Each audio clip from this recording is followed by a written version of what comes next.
Hello दोस्तों, स्वागत है आप सभी का नोटबुक आईएएस की आरओ एआरओ क्रैश कोर्स की क्लास में। और आज हम देखेंगे कॉन्सेप्ट ऑफ केमिस्ट्री के बारे में। तो स्टार्ट करते हैं रसायन के सिद्धांत। देखिए, पहले हमको पढ़ना पड़ेगा कि पदार्थ क्या होता है। तो पदार्थ कोई भी ऐसी चीज है जो जगह घेरती है और क्या करती है, जगह घेरने के साथ साथ इसमें क्या होता है, द्रव्यमान होता है। ऐसी चीज को हम पदार्थ कहते हैं, अर्थात जिस चीज को हम अपनी ज्ञानेंद्रियों के द्वारा महसूस कर सकें और जिसमें वजन होता हो, भार होता हो, वैसी चीज को हम पदार्थ कहते हैं। पदार्थ का अगर हम वर्गीकरण करके देखें तो वर्गीकरण दो आधार पर किया जा सकता है। एक है हमारे पास भौतिक वर्गीकरण कि उसकी भौतिक अवस्था क्या है, दूसरा है उसका रासायनिक संगठन क्या है। तो एक हो गया भौतिक वर्गीकरण, दूसरा रासायनिक वर्गीकरण। तो भौतिक वर्गीकरण में देखेंगे पदार्थ को, मूल रूप से जो हम पदार्थ को सामान्य अवस्था में देखते हैं तो तीन हमको इसकी अवस्थाएं नजर आती हैं, ठोस, द्रव और गैस। लेकिन अभी वैज्ञानिकों ने रिसर्च करके टोटल 22 अवस्थाएं ज्ञात कर ली हैं, जिनमें से जो 5 प्रमुख अवस्थाएं हैं उनका हम यहां पे अध्ययन करने वाले हैं। तो पहली अवस्था है वो है ठोस। ठोस में क्या होता है कि आयतन और आकृति दोनों निश्चित होते हैं और जो अणु होते हैं उनकी गतिज ऊर्जा न्यूनतम होती है, अर्थात अणुओं का एक स्पेशल अरेंजमेंट होता है और उस अरेंजमेंट को छोड़ करके अणु नहीं जा सकते हैं। वैसे पदार्थ को हम ठोस पदार्थ कहते हैं। अब इसमें क्या रहेगा, जब अणु अपनी जगह को छोड़ के नहीं जाएंगे, इसका मतलब उनके बीच में इंटरमॉलिक्यूलर जो फोर्स होगा वो मैक्सिमम होगा। दूसरी बात, उनके बीच में जो गैप रहेगा या इंटरमॉलिक्यूलर स्पेस रहेगा वो मिनिमम रहेगा। जितने ज्यादा अणु पास पास रहेंगे मॉलिक्यूलर फोर्स उतना ही ज्यादा हो जाएगा। तो वैसे पदार्थ ठोस होते हैं। इसके उदाहरण है जैसे पत्थर है, लोहा है, लकड़ी आदि इसके उदाहरण हैं। अब हम दूसरा जो अवस्था है उसकी हम बात करें तो वो है द्रव या लिक्विड। इनमें क्या होता है कि इनमें आयतन तो निश्चित होता है लेकिन इनका जो आकार है वो निश्चित नहीं होता है। तो वैसी चीजें द्रव कहलाती हैं। इनमें इंटरमॉलिक्यूलर स्पेस होगा, जो अंतर आणविक गैप होगा, और जो बल होगा अणुओं के बीच में वो मध्यम प्रकार का रहेगा। मतलब कि जो गैप होगा वो ठोसों से थोड़ा सा ज्यादा हो जाएगा और बल हो जाएगा वो थोड़ा सा ठोसों से कम हो जाएगा। इसलिए अणुओं की जो गतिज ऊर्जा है वो थोड़ी सी क्या हो जाती है, ज्यादा हो जाती है। ठोस की अपेक्षा इनकी गतिज ऊर्जा ज्यादा होती है। जैसे पानी है, पेट्रोल है। अब पानी को अगर मान लीजिए आप बोतल में रखेंगे तो वो बोतल की आकृति ले लेगा, अगर मान लीजिए उसको थाली में रख देंगे तो थाली की आकृति ले लेगा। लेकिन अगर पानी 1 लीटर है तो किसी भी बर्तन में रखिए वो 1 लीटर ही रहेगा। ठीक, अब आगे हम देखते हैं तीसरी जो अवस्था है उसे हम कहते हैं गैस अवस्था। गैस अवस्था में क्या होता है कि आयतन और आकृति दोनों अनिश्चित हो जाते हैं। इनमें से दोनों में से कोई फिक्स नहीं होता है। उसकी वजह ये होती है कि अणुओं के बीच का जो गैप है वो बहुत ज्यादा बढ़ जाता है। गैप बढ़ने की वजह से अणुओं के बीच का बल बहुत कम हो जाता है। जब बल नहीं होता है इसलिए वो ना तो किसी आयतन में बंध करके रहते हैं ना ही किसी आकार में बंध करके रहते हैं। किसी गैस को आप जिस तरह के बर्तन में डाल देंगे वो उसी का आकार और उसी का आयतन ग्रहण कर लेगी। अगर मान लीजिए परफ्यूम की एक बोतल को आप कमरे में खोल देंगे तो वो परफ्यूम जो है वो गैस पूरे के पूरे कमरे में फैल जाएगी। तो गैस क्या करती है, उसी आकार को ग्रहण कर लेती है। इसमें कोई फोर्स न होने की वजह से या बहुत कम फोर्स होने की वजह से जो गतिज ऊर्जा है बहुत ही ज्यादा होती है। जैसे ऑक्सीजन हो गया, वायु हो गया, हाइड्रोजन हो गया, कार्बन डाइऑक्साइड हो गया, कार्बन मोनोऑक्साइड हो गया, मीथेन हो गया, इस तरह की चीजें। अब जो चौथी अवस्था है वो है प्लाज्मा अवस्था। प्लाज्मा अवस्था में क्या होता है कि अगर किसी गैस को बहुत ज्यादा गर्म कर दिया जाए तो ज्यादा गर्म होने की वजह से उसके इलेक्ट्रॉन निकल करके बाहर चले जाते हैं और जो बचा हुआ पार्ट रहता है, एक तो उसका बहुत ज्यादा टेम्परेचर है जिसकी वजह से उसकी अवस्था उत्तेजित है, बहुत ही ज्यादा उसमें एनर्जी है, और अगर उसमें से इलेक्ट्रॉन भी निकल गए तो वो आवेशित होगी। तो ऐसी अवस्था को हम प्लाज्मा कहते हैं। तो ये क्या होती है, अत्यधिक गर्म होती है, आयनित होती है और उत्तेजित अवस्था होती है। अब क्योंकि यह आयनित होती है इसलिए विद्युत की सुचालक होती है। जैसे कि सूर्य के केंद्र पर, भाई सूर्य के केंद्र पर क्या हो रहा है, हाइड्रोजन और हाइड्रोजन मिलकर के हीलियम बना रहे हैं और उसकी वजह से वहां पे क्या हो रहा है, ऊर्जा उत्पन्न हो रही है, जिसे नाभिकीय संलयन की अभिक्रिया कहा जाता है। तो नाभिकीय संलयन की अभिक्रिया के तहत जो ये हीलियम बना हुआ है, इसमें हीलियम में सिर्फ क्या है, 2 प्रोटॉन है, 2 न्यूट्रॉन है, बाकी इसमें इलेक्ट्रॉन नहीं है। तो ये हो गया helium plus plus, alpha particle की तरह बिहेव करेगा तो ये क्या हो जाएगा, प्लाज्मा हो जाएगा। पांचवी जो कंडीशन है वो है बोस आइंस्टीन कंडेंसेशन या कंडेंसेट। अब इसमें क्या होता है, एक तरफ तो हमने देखा था जब बहुत गर्म कर दिया था, दूसरी तरफ हम देखेंगे कि अगर किसी चीज को ठंडा करते चले जाएं तो उसका जब टेम्परेचर बहुत कम हो जाएगा तो वाइब्रेशन, जो मॉलिक्यूल अगर जैसे ठोस है तो उसमें जगह निश्चित है मॉलिक्यूल की, लेकिन वो अपनी जगह पे अणु लगातार वाइब्रेट कर रहा है। इस केस में क्या हो जाता है, वाइब्रेशन भी खत्म हो जाता है, इतना ज्यादा ठंडा कर दें तो ऐसी कंडीशन को कहते हैं अतिशीतित अवस्था। तो अतिशीतित अनुत्तेजित, जब भाई एनर्जी ही नहीं रहेगी तो उसमें उत्तेजना कोई नहीं रहेगी, तो अतिशीतित अनुत्तेजित अणु या कण, जिसमें अब कोई, क्योंकि उसके पास एनर्जी नहीं है इसलिए वो मूवमेंट नहीं करेगा तो इसलिए ना तो कोई घर्षण होगा ना ही कोई टक्कर होगी। तो ऐसी अवस्था जो अतिशीतित होती है, अनुत्तेजित होती है, जिसमें कोई घर्षण नहीं होता, जिसमें कोई टक्कर नहीं होती है, वैसी अवस्था को बोस आइंस्टाइन कंडेंसेट कहा जाता है। जैसे फोटोन, प्रकाश का जो फोटोन होता है वो बोस आइंस्टाइन कंडेंस का ही उदाहरण माना जाता है। अब ये हो गए हमारे 5 वर्गीकरण जो भौतिक आधार पर हमने किए थे। अब दूसरा जो टाइप है हमारे पास वो है रासायनिक वर्गीकरण। अब रासायनिक वर्गीकरण में क्या देखने को मिलता है, भाई हमने रासायनिक वर्गीकरण की बात करी तो रासायनिक वर्गीकरण में कोई भी पदार्थ होगा वो या तो शुद्ध हो सकता है या फिर वो पदार्थ क्या हो सकता है, अशुद्ध हो सकता है। अब जो शुद्ध पदार्थ है उसमें क्या रहेगा कि अणुओं का या कणों का या परमाणु कह लीजिए आप का संगठन निश्चित होगा, एक फिक्स तरीके से अरेंज रहेंगे, फिक्स रेशियो में अरेंज रहेंगे, एक निश्चित अनुपात में वो रहेंगे। इसके आधार पर जो शुद्ध पदार्थ हैं वो 2 प्रकार में या 2 कैटेगरी में वर्गीकृत कर लिए जाते हैं। एक को कहते हैं हम तत्व एलिमेंट और दूसरे को हम कहते हैं यौगिक।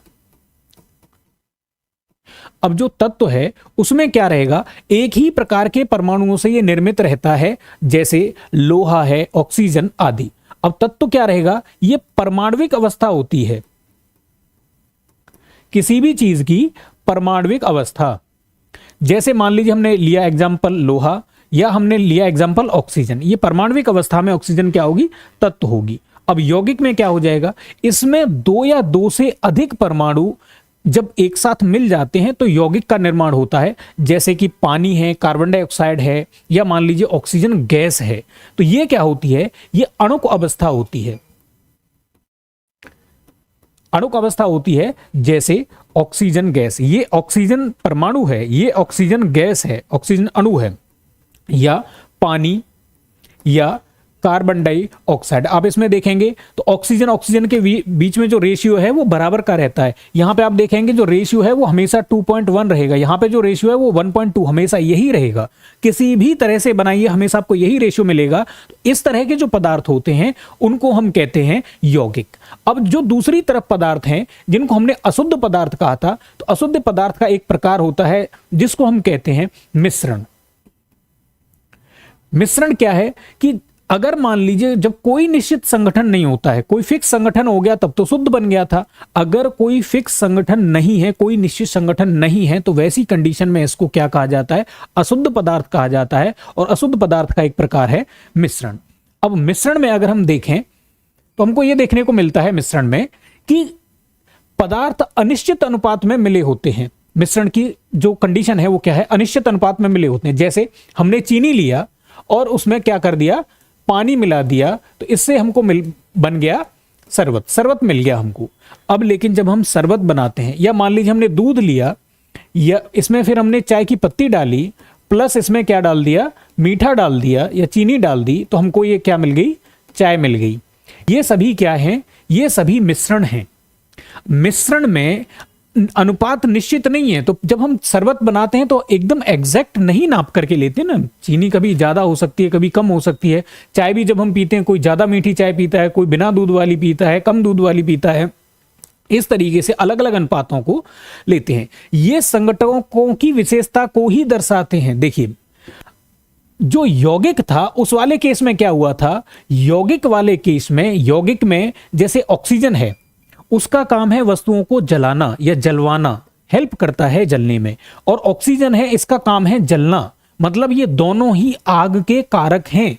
लेकिन जब इनसे मिलकर के एक नई चीज बनती है जिसको हम पानी कहते हैं, ये इसका नेचर क्या हो गया, इन दोनों के नेचर के जस्ट अपोजिट इसका पानी का नेचर हो जाता है। मतलब यौगिक कभी भी अपने संघटकों की विशेषताओं को नहीं दर्शाता है। भाई इसकी विशेषता क्या थी?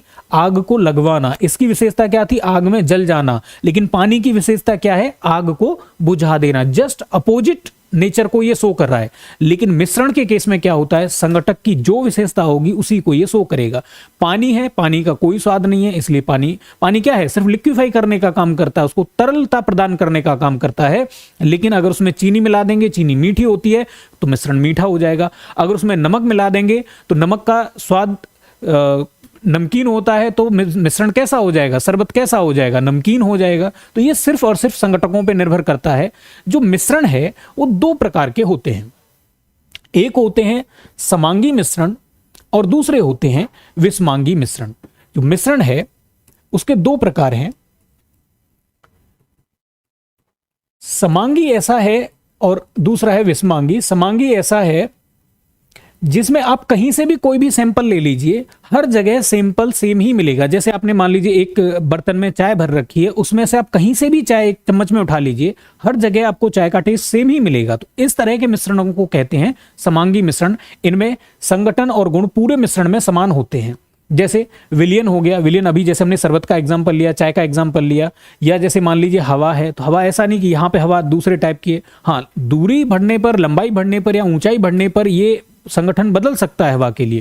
लेकिन नॉर्मली एक छोटे स्पेस की अगर बात हो रही है तो हवा कैसी रहेगी? एक समांगी मिश्रण रहेगी।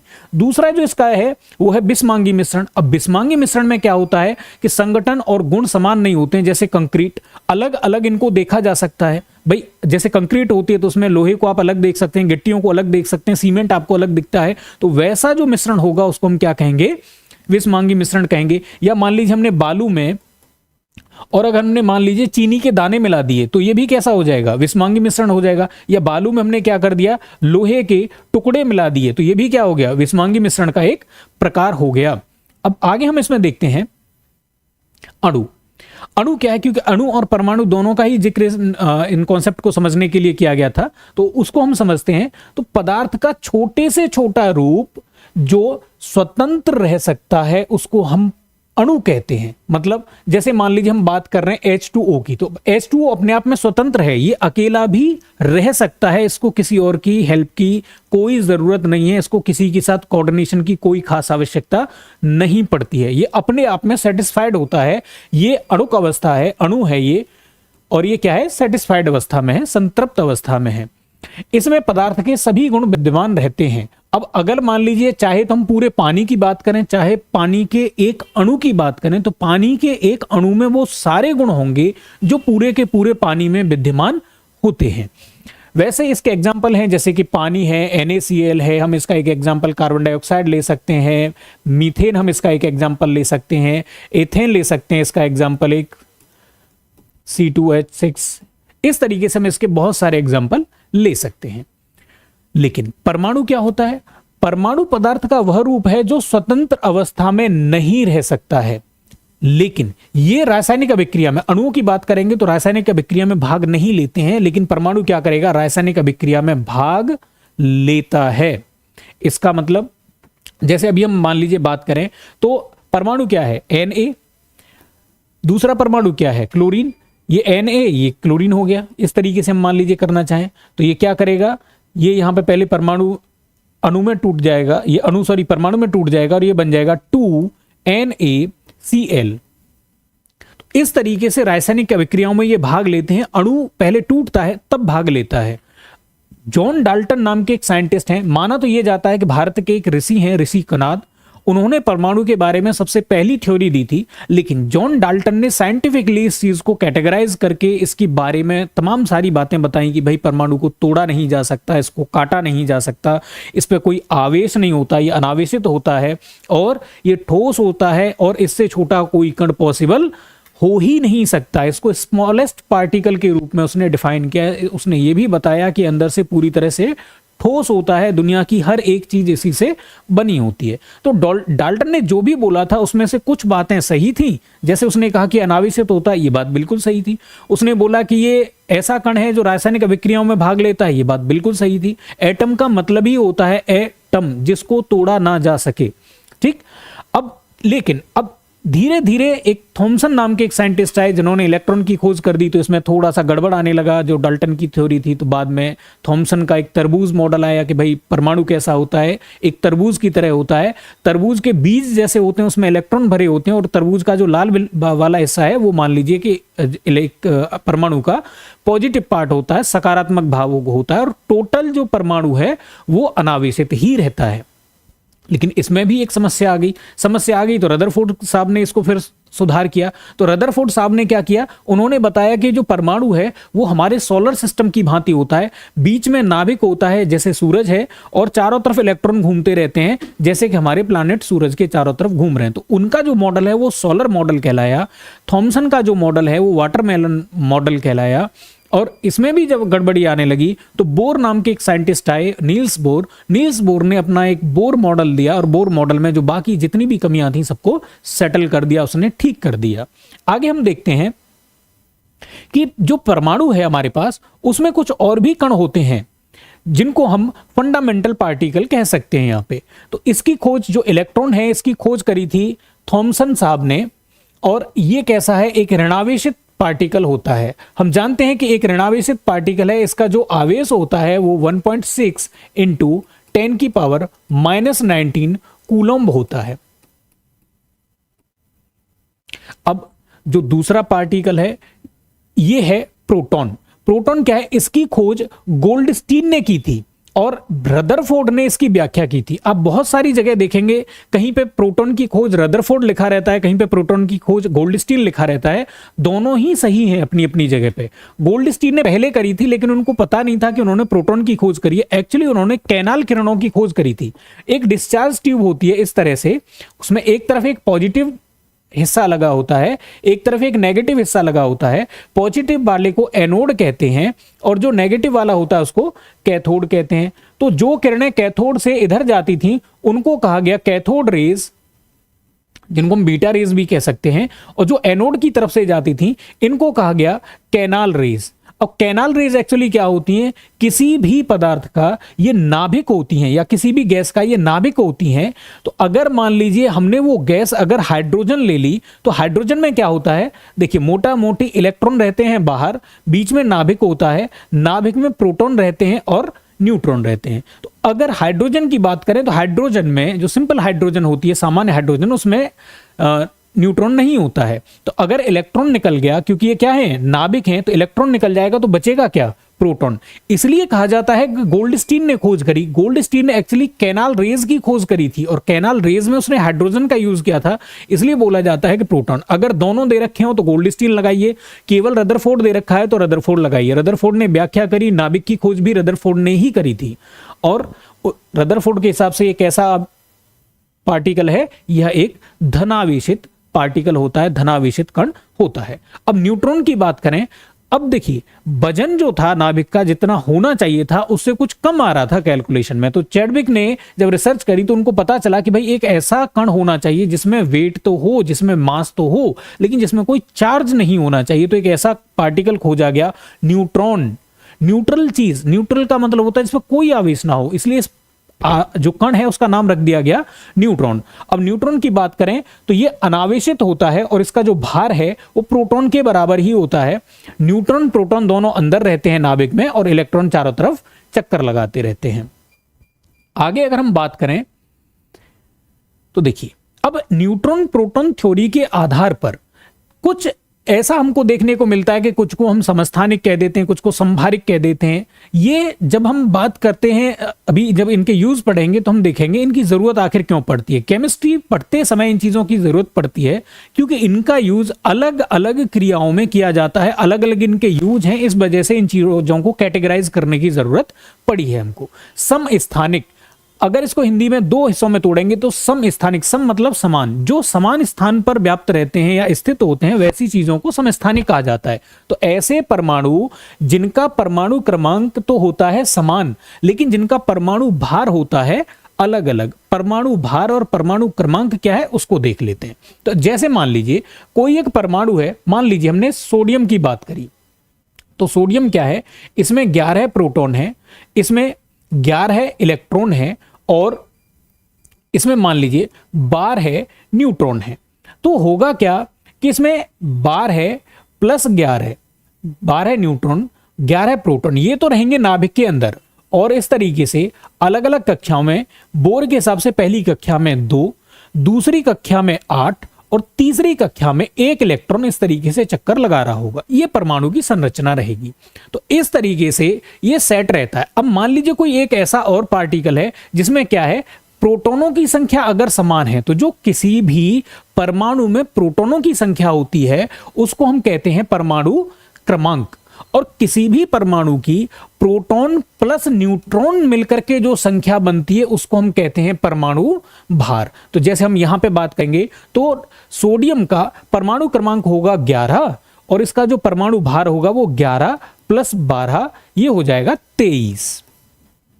इस तरीके से हम इसको देखते हैं। तो वैसे सारे परमाणु जिनका परमाणु क्रमांक समान होता है, जैसे हम हाइड्रोजन का एग्जांपल लें तो हाइड्रोजन 1, ये इसका परमाणु क्रमांक है नीचे, और ऊपर की तरफ भार को लिखा जाता है। हाइड्रोजन 2 और हाइड्रोजन 3, इनको हाइड्रोजन, ड्यूटीरियम और ट्राइटियम के नाम से भी जाना जाता है, H, D और T। आगे चल के हम देखेंगे भारी जल D2O, जिसका प्रयोग रिएक्टरों में किया जाता है। तो भारी जल भी जैसे सामान्य जल होता है वो होता है H2O।